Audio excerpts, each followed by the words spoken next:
All right. We're at Kia River Casino for Rob Schneider, and we're going to Prime Steakhouse.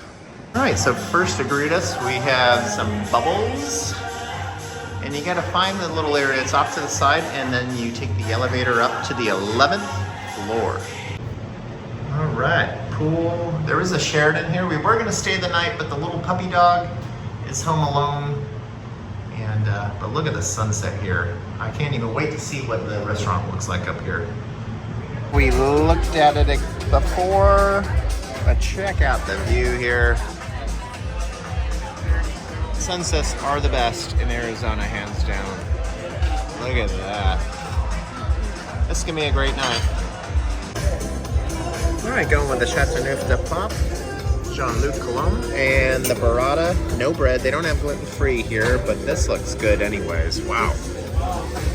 All right, I'm starting with a medium coulette, Australian 10 ounce, whipped mash, and the filet.